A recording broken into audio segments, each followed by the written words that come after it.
Labis-labis pa rin ang hinagpis ng ina ng aktivistang dinukot na si Jonas Burgos. Ginanap ang isang misa para ipanawagan ang katotohanan at katarungan sa kaso ng pagkawala ng naturang aktivista. Balitaan mo kami, Dina Pagibitan. It is difficult to talk when you are hurting. It is difficult to be logical and to explain when there are tears in your eyes. 6 years. 6 na taon na pong hinahanap ko ang aking anak. Hindi namin po alam kung siya ay buhay pa. Hindi po namin din alam kung siya ay pinatay na.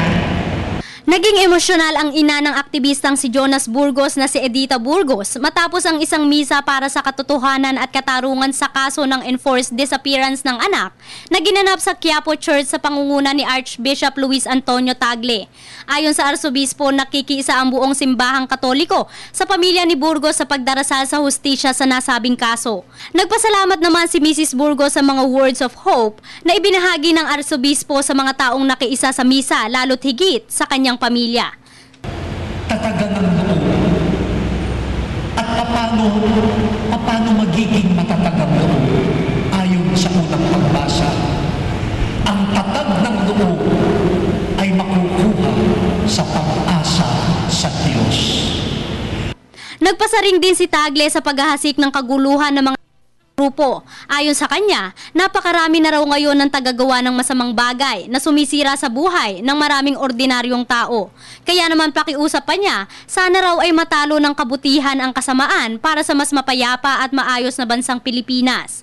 Samantala, buo pa rin ang paniniwala ng pamilya ni Burgos na buhay pa ito. Kung wala na siya, di matagal na sana namin nahanap siya, di ba? Matagal na sana pinahanap. Siyempre hindi namin alam, pero we choose to believe that he's still alive. Pakiusap din ng Arsobispo ngayong eleksyon, sana raw ay tuparin ng mga kandidatong mahahalal sa posisyon ang kanilang mga pangako sa taong bayan. Para sa Telebisyon ng Bayan, ako si Dina Pagibitan.